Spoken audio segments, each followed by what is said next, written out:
क्या आप भी उन लड़कों में से है जो रात को सोते समय मोबाइल को चलाते चलाते हस्त मैथुन कर लेते हो? रील्स को स्क्रॉल करते कोई कामुक रील दिखी तो हस्त मैथुन कर लेते हो।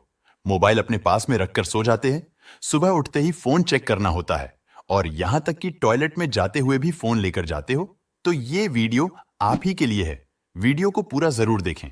कई बार ऐसा होता है कि हम अपनी बुरी आदतों के बारे में किसी को बता ही नहीं पाते हैं। खुद को बिल्कुल अकेला महसूस करते हैं।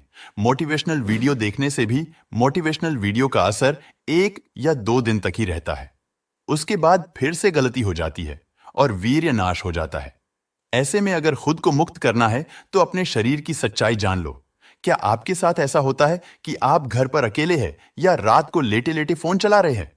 अचानक से आपकी आंखों के सामने कोई फोटो या रील आती है जिससे आपकी काम वासना उत्तेजित हो जाती है और आपको एक मौका या बहाना मिल जाता है कि बहुत दिन हो गए, आज तो कर ही लेता हूं। और इंटरनेट पर कोई अश्लील वीडियो या कोई काल्पनिक दुनिया में जाकर आप अपनी मनपसंद लड़की के साथ इमेजिन करके हस्त मैथुन कर लेते हो और बाद में आपको इसका अफसोस होता है और आपका ब्रह्मचर्य आपको याद आता है। अगर आपके भी मन में अक्सर बुरे विचार आते हैं, गंदे और अश्लील विचार चलते रहते हैं, तो आपको यह कहानी जरूर सुननी चाहिए। एक गांव में एक जवान लड़का रहता था। वह बहुत परेशान था क्योंकि उसका मन उन्हीं चीजों के बारे में सोचता रहता जिसके बारे में वह नहीं सोचना चाहता था। वह अपनी छोटी छोटी क्षणिक खुशियों के लिए अपने दिन का ज्यादातर समय बर्बाद कर देता, वीर्य नाश करता और फिर बाद में इसके लिए पश्चाताप करता। लेकिन वह ना चाहते हुए भी अगले दिन फिर उन्हीं आदतों को दोहराता। वह जानता तो था कि वह अपने समय और जिंदगी के साथ गलत कर रहा है, लेकिन वह बहुत कोशिश करने के बाद भी खुद को बदल नहीं पा रहा था। अब तो उस लड़के को भी ऐसा लगने लगा था उसका बाकी का जीवन ऐसे ही मानसिक बोझ और बुरी आदतों के साथ बीतने वाला है। इसीलिए अब वह बहुत ही उदास और परेशान रहने लगा था। एक दिन ऐसे ही वह एलडीडीएच का अपने विचारों में खोया हुआ अपने गांव के तालाब के किनारे बैठा हुआ था। तभी पीछे से उसका एक मित्र भागता हुआ आया और बड़े उत्साह से उसके कंधे पर हाथ रखकर बोला, मित्र, मुझे तुम्हारी सभी समस्याओं का समाधान मिल गया है। अपने मित्र के मुंह से यह बात सुनकर वह लड़का बहुत खुश हो जाता है और पूछता है, क्या समाधान मिला मेरी समस्याओं का? लड़के के मित्र ने कहा, ध्यान। ध्यान तुम्हारी सभी समस्याओं का समाधान है। लड़के ने कहा कि ध्यान क्या होता है? मित्र ने कहा, कल हमारे गांव में एक भिक्षु भिक्षा के लिए आए थे। गांव के सभी लोगों ने भिक्षु से अपनी अपनी समस्याओं का समाधान पूछ रहे थे, तो मैंने सोचा कि मैं भी तुम्हारी समस्या का समाधान पूछ ही लेता हूं। तो मैंने उन भिक्षु से अपने मन को काबू में करने का तरीका पूछा। मेरा प्रश्न सुनकर उन भिक्षु ने ज्यादा तो कुछ नहीं कहा, बस इतना ही कहा कि ध्यान करो। ध्यान जीवन की सभी समस्याओं का समाधान है। मैंने सोचा कि तुम्हें ध्यान के बारे में पता होगा, इसीलिए मैंने उन भिक्षु से ध्यान के विषय में ज्यादा कुछ नहीं पूछा। अपने मित्र की बात सुनकर उस लड़के ने कहा, मुझे उन भिक्षु से मिलना है। वह लड़का और उसका मित्र भिक्षु को ढूंढने निकलने पड़ते हैं। खोज मशक्कत के बाद उन्हें वह भिक्षु बगल के एक गांव में एक पेड़ के नीचे ध्यान करते हुए मिलते हैं। वे दोनों उस भिक्षु के पास जाकर बैठ जाते हैं और उनकी आंखें खुलने का इंतजार करते हैं।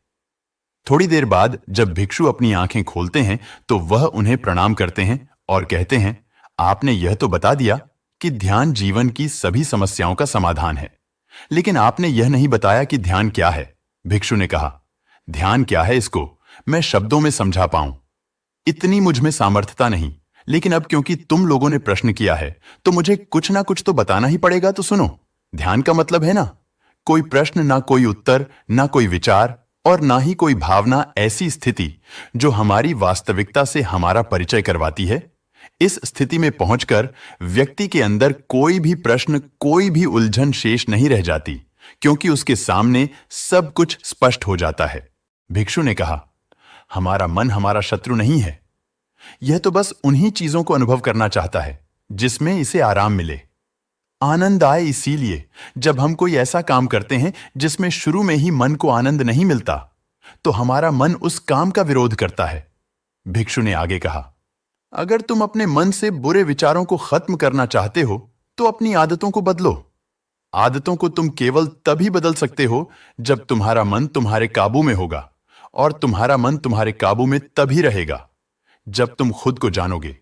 जब तुम स्वयं का अनुभव करोगे, जब तुम ध्यान का अनुभव करोगे।